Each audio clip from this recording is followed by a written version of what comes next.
Yes, thanks to the organizing committee for inviting us. We're really happy to be here. And I wish that I was 6 feet tall and I could look over the podium, but hopefully this will work. So I know that I'm the only one standing between you and lunch, and that's why we're talking about nutrition now, and we're actually going to talk a little bit about digestive physiology as we go along. So Dr. Coleman talked a little bit about meeting the nutrient requirements, and that, of course, is job one. But as we do that, I think it's also important for us to consider maintaining a normal GI tract in the horse.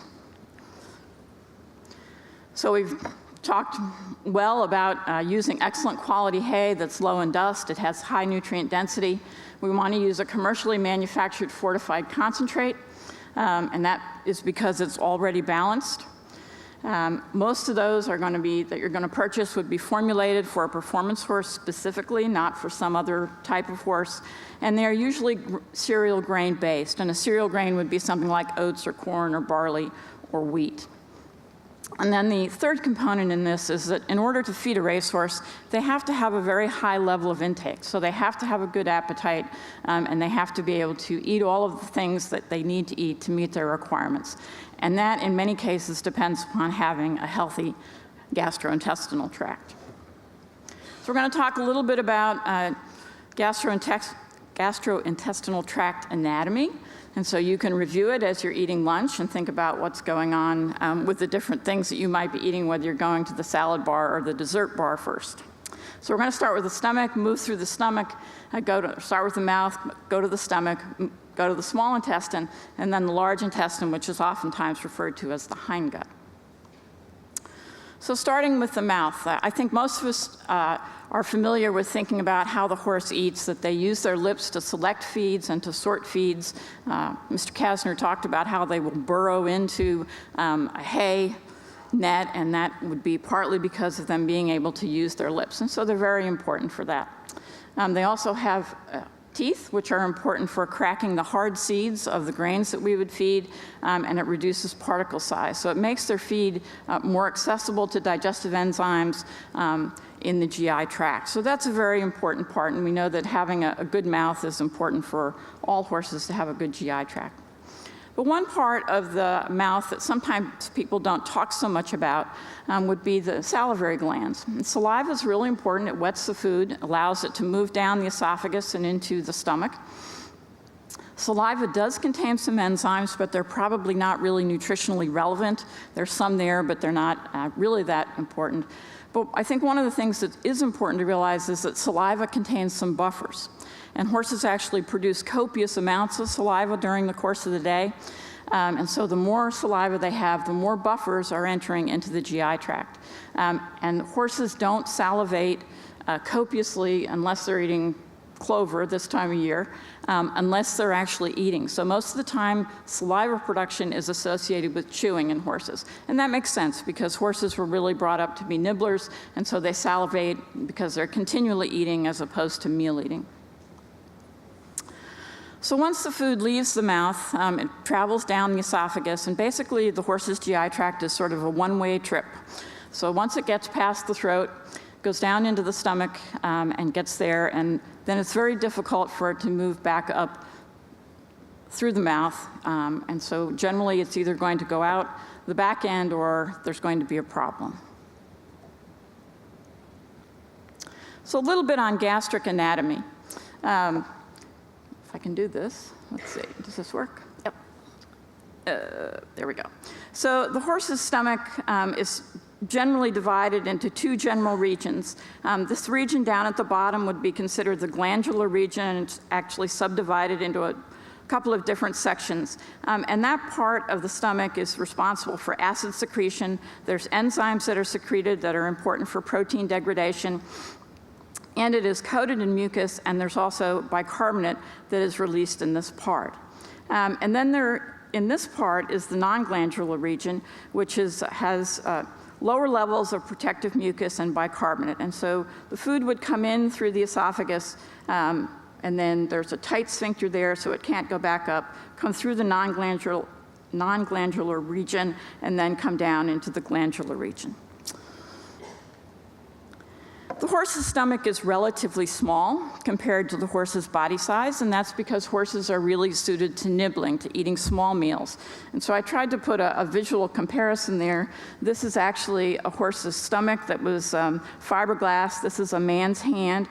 Here's the stomach sitting next to about 12 pounds of alfalfa hay. And so you can see that the stomach is relatively small compared to maybe the amount of hay that we would expect them to eat in 2 meals per day.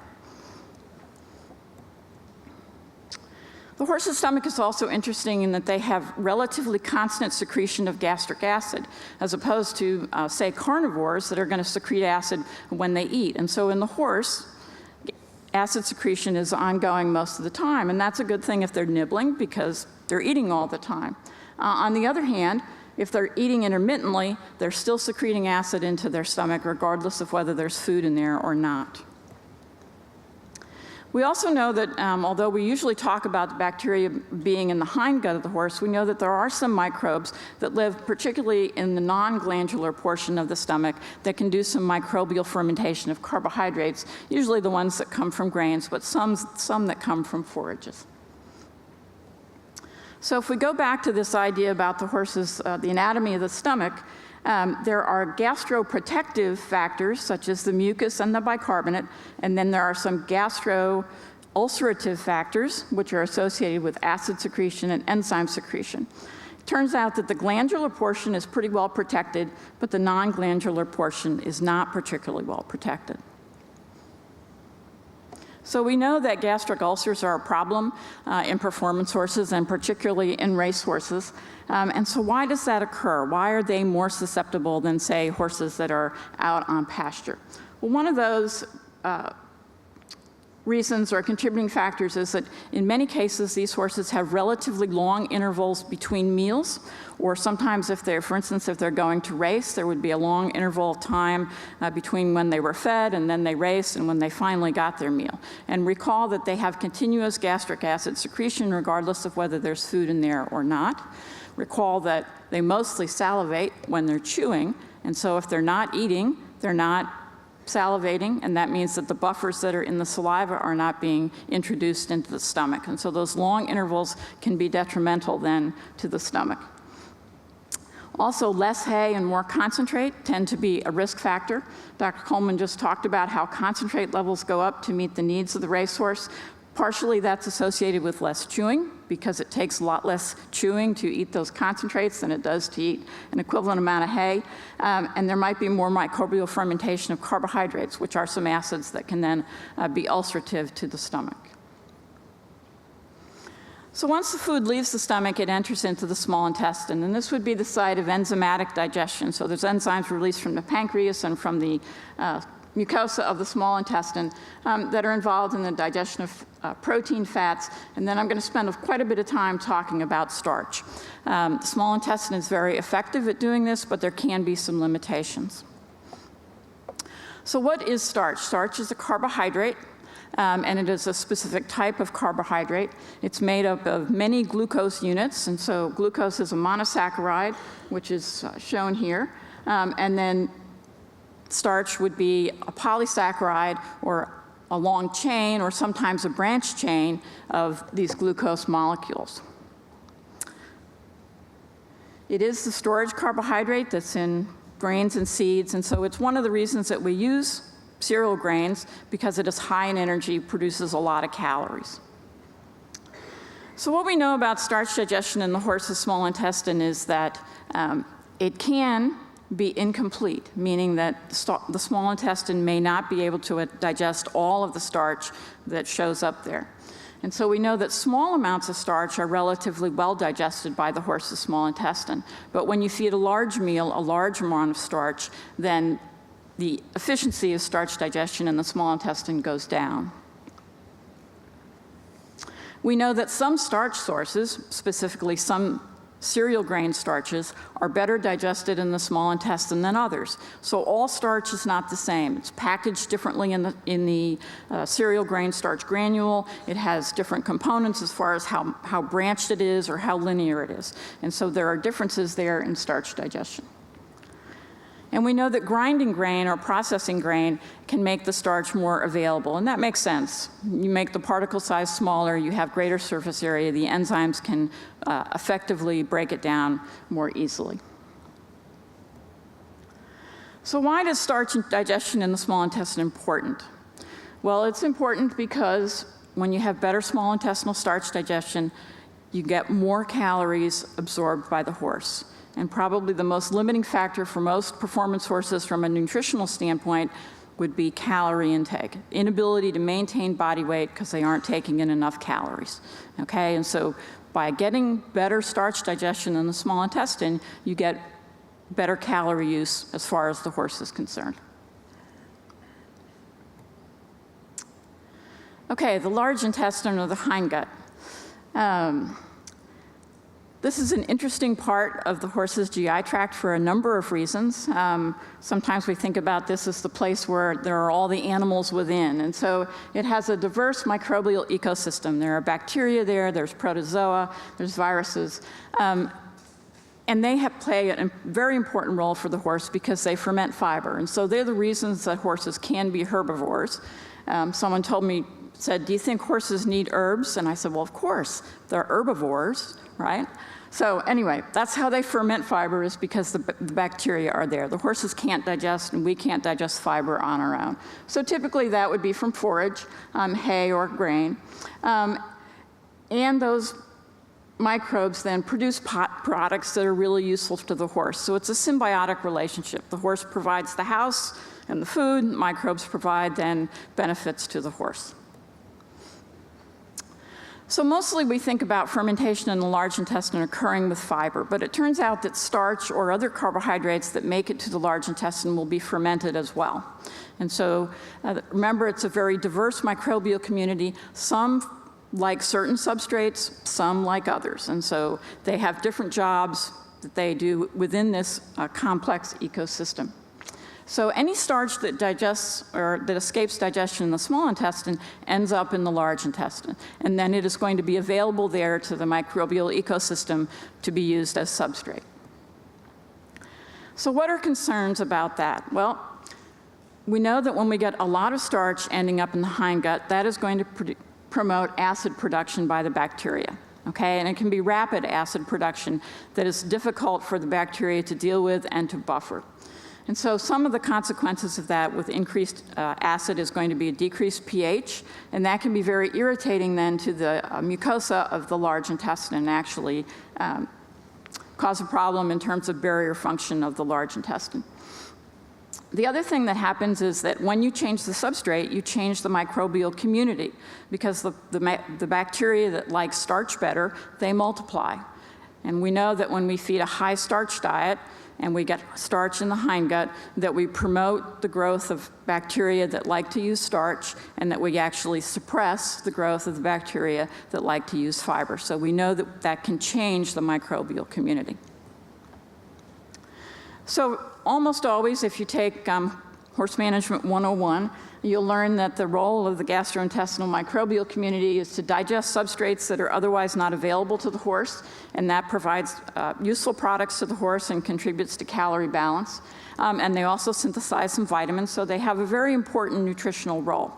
One of the things that we frequently don't talk about is the fact that the microbial community in the hindgut is really important to the horse for pathogen defense. And of course, that's becoming a more well-recognized thing in human nutrition and human health as well. So the beneficial organisms that are in the horse's GI tract work as far as defending the horse against pathogens because they compete for the same substrates. Okay, so they outcompete the pathogens for the substrates that the pathogens would use to be able to grow and multiply, and that they also can occupy binding sites on the lining of the GI tract and thus physically prevent the pathogens from being able to attach and cause problems as far as the GI tract goes. We also know that the beneficial organisms oftentimes can produce compounds that are inhibitory to the growth of pathogens. And so these good beneficial microbes that are there that help with digestion and are there important for the horse's nutrition are also there and are important for the horse's overall health.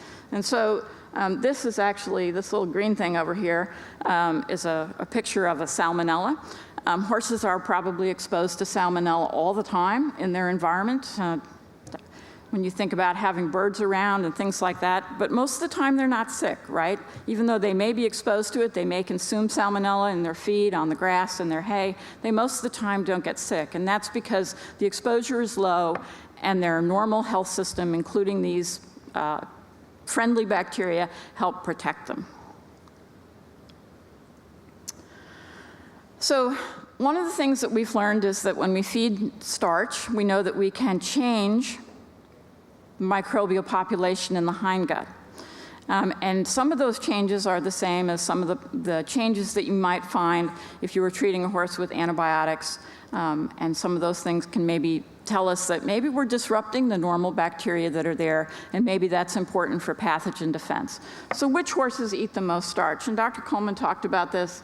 When we get to the racehorses, their diet is very high in terms of concentrates, and so usually they have very high starch intakes. And so they are the horses that are at risk for starch in the large intestine and possible disruptions of that microbial community.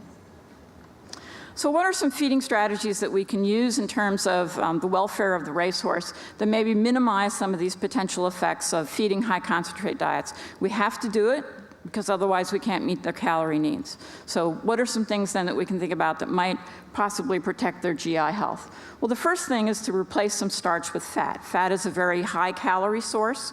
It's well digested by horses, and so that would be one of the things in a lot of premium performance horse feeds. You would see that they have elevated levels of fat.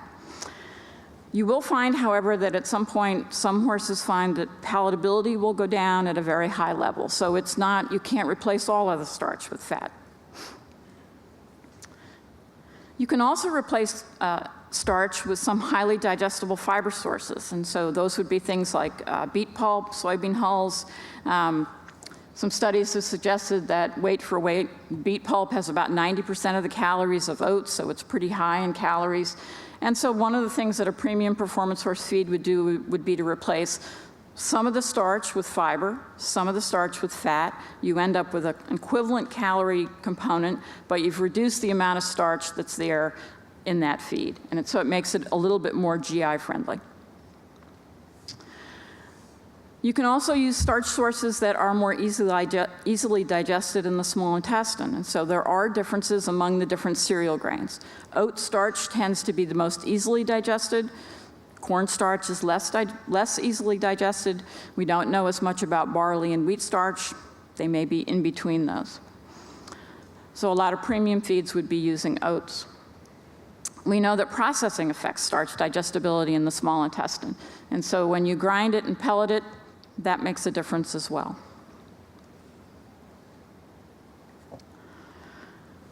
Talked about the fact that large amounts of starch are not well digested, small amounts are. And so dividing your concentrates into multiple meals as opposed to a few large meals would be desirable. So that improves starch digestion, and it also reduces the interval between between your meals. So last one that I have, which is I think pretty important, is to use really good quality hay or excellent quality hay, something that's relatively early maturity, so it's more digestible, and that hay will also be more palatable. And so one of the goals should be to get the horse to eat as much as possible. When you provide more hay, you have to feed less concentrate. With more hay, the horses tend to chew more, so they salivate more. You have a longer meal period, and that would be desirable. So last thing here would be to just think about not only meeting the nutrient requirements of the horse, but to think a little bit about maintaining GI health. We want to try to promote efficient digestion of nutrients so the horse gets the most out of his feed that he can. We want to maintain feed intake as high as we can so we can meet his needs. And then we want to try to make sure that we have normal bacteria that can outcompete pathogens, so normal GI health. And I think that's my last slide. Yep. You have I'm done. Questions? Yeah. almost on time. And it'll be for either one. I don't know if Dr. Coleman, if you wanted to join her back up on stage, either way. We've got a couple questions. The first is, do you believe the 60-40 hay to grain ratio is necessary for gut health, or rather impractical because of the sheer amount of energy concentrate required by the racehorse? We can take. What was this, Jan? That is an interesting question, and I think it gets us into trouble when we start thinking about specific ratios of this to that. I think we need to think about how we're going to provide the nutrients, and I'm always going to try to go higher in forage than I am concentrate if I can. Or I may have to do some of the things or think about it when you're building the ration, like Dr. Lawrence talked about. What other sources can I use that may help to mitigate some of the concerns over that? But I think we can get ourselves into a lot of trouble if we worry too much about that kind of a ratio. Okay. All right. I have one more question. Are there any studies identifying the necessary amounts of essential amino acids for horses specifically? I can tell you there are some, most of the research on specific amino acids have been done in growing horses, and so there would not be very much research that's been done in exercising horses, but there is some research that's ongoing, and so we'll probably have a better handle on that. In regard to the 60-40 question, I think it really, 60-40 is a nice number, but if you have really low quality hay that's high in fiber, 60-40 probably isn't going to make it. If you have really good quality hay that's more digestible and has more nutrients, then 60-40 could. So it's a fluid thing. Yeah. Great. Thank you. Yep. Is that it?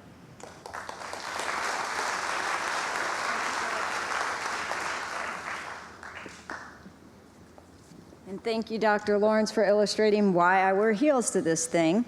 We're going to break for lunch now, and our next presentation is going to be at 1:25. It's going to be on regulating the use of the riding crop, but I'm going to start calling you back in here about 1:20 so that we can stay on format. Enjoy your lunch.